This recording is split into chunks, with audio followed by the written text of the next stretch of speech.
Sa loob ng 4 na dekada, may kabuuan na sa akin. Ako ay buo at buo na ang aking pagkatao. Hindi lang ako ang binhi, bagkus ako ang ulan na nagdidilig sa kabuuan ng binhi. Ito ay isang katotohanan na aking napagtanto. Ako ay sapat na. Ako ay sapat na. Sapat na ako ay ako.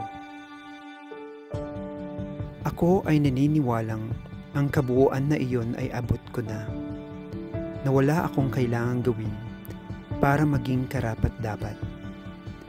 Na ang aking pagiging karapat-dapat ay nakabatay lamang sa aking pagkatao. Ako'y matapang at matatag para harapin ang katotohanan at ang mapaghusgang lipunan at ng aking nakaraan. Kung sino talaga ako. Ako ay matapang at taas noo para tumayo sa mundo sa paraan na alam ko upang maalala kung sino ako.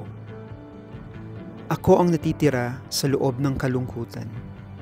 Ako ang lalim ng langit at ang liwanag na tumatagos sa ikubuturan ng karagatan. Ako ang rurok ng isang alon. Lahat ng kailangan kong maging ako. Walang problemang di malulutas sa sandaling ito. Walang kailangang gawin.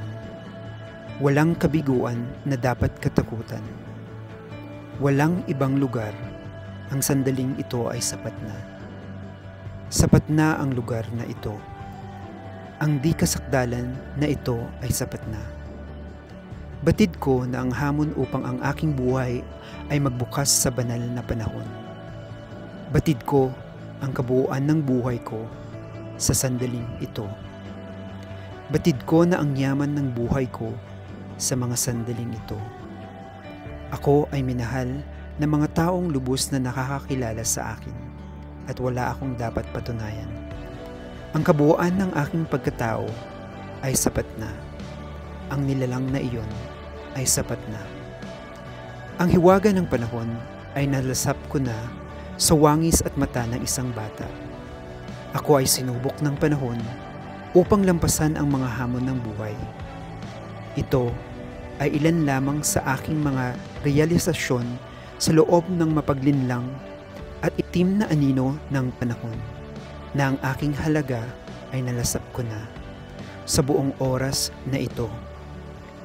Lampas sa mga anino na nilikha, ang mensahe ay nananatili. Ako ay ito. Ako ay sapat na. Ako ay sapat na.